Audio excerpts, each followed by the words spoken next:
Kabuto était le subordonné d'Orochimaru. Il était son disciple et un espion qui l'envoyait infiltrer d'autres villages pour dénicher des informations. Alors salut les amis, bienvenue dans ce nouveau numéro de Il était une fois un ninja.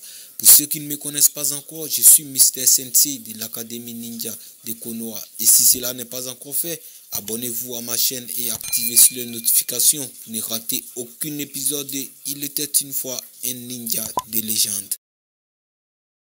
L'enfance de Kabuto et sa vie jusqu'à l'examen de sélection des Chunin fut racontée dans un flashback lors de son combat face au frère Uchiwa. Kabuto est retrouvé blessé et totalement amnésique sur un champ de bataille.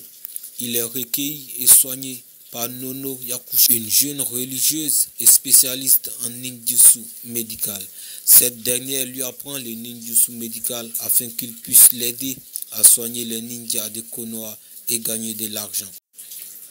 Son nom, Kabuto, qui signifie littéralement casque, lui a été attribué par Urushi, un jeune camarade de l'orphelinat qui lui a mis un casque de samouraï sur la tête dans l'intention de se moquer. Ses lunettes lui ont été données par Nono le même soir. S'étant aperçu qu'il était très myope, lui et ses camarades de l'orphelinat soignaient alors les ninjas de Konoha ayant réussi des blessures lors des missions. C'est ainsi qu'il fut remarqué par Orochimaru grâce à ses talents médicaux. Il est alors enrôlé à la racine en tant qu'un espion sur le sol de Danzo et accomplit ainsi d'innombrables missions dans les différents pays ninja, se faisant passer chaque fois pour un de leurs. Pendant qu'il était espion au compte de la racine, Kabuto fut envoyé en mission à Iwa, où il fut confronté à Nono, qu'il reconnaît trop tard et blesse mortellement. Alors qu'il tente de la soigner, cette dernière ne le reconnaît pas du tout. Cet incident provoque la perte de son identité. C'est ainsi qu'Orochimaru profite de l'occasion pour l'approcher et lui proposer de devenir son disciple. Orochimaru l'amena donc dans son repère et lui expliqua la raison pour laquelle sa mère ne le reconnaissait pas. En fait, la racine envoyait à chaque fois les photos d'un inconnu à Nono, lui faisant croire que ce dernier est Kabuto, tout en envoyant Nono et Kabuto à Iwa de telle sorte qu'elle l'élimine sous ordre de la racine. Ensuite, Danzo ordonna à Orochimaru d'éliminer Kabuto, car il sortit indemne du combat contre sa mère. Ce que Orochimaru vit comme un gaspillage de talent, car Kabuto était un talent médical hors pair. Orochimaru décide alors d'enfreindre les ordres de Danzo tout en gardant Kabuto comme son disciple et son nouvel espion. Kabuto accepta donc l'offre d'Orochimaru et devint le disciple et le bras droit d'Orochimaru.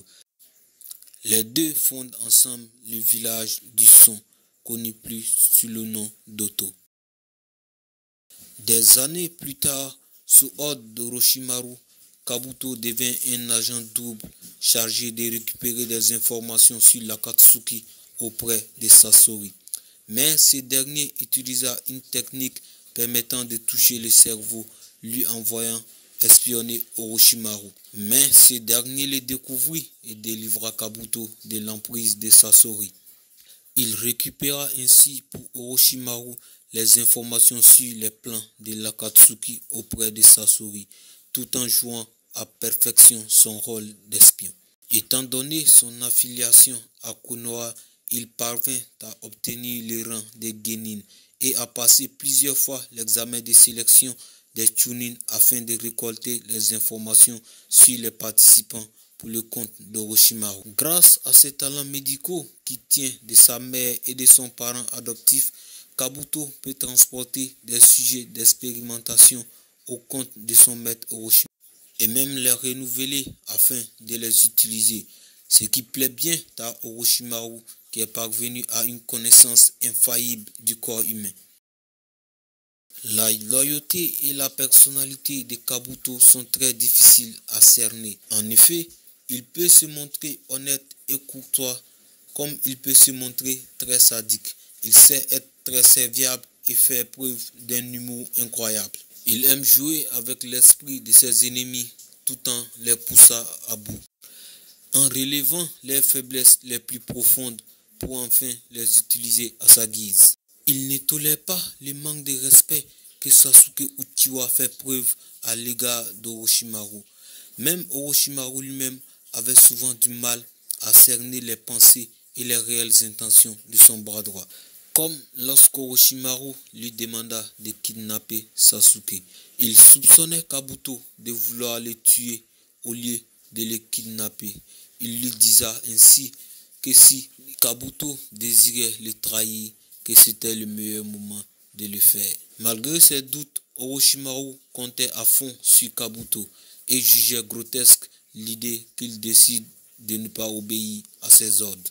Bien que Kabuto agisse pour la plupart du temps sous les ordres d'Orochimaru, il lui arrive souvent d'agir sous sa propre initiative, comme lorsqu'il décide de soigner Hinata et Sakura, une initiative qui venait de sa propre personne.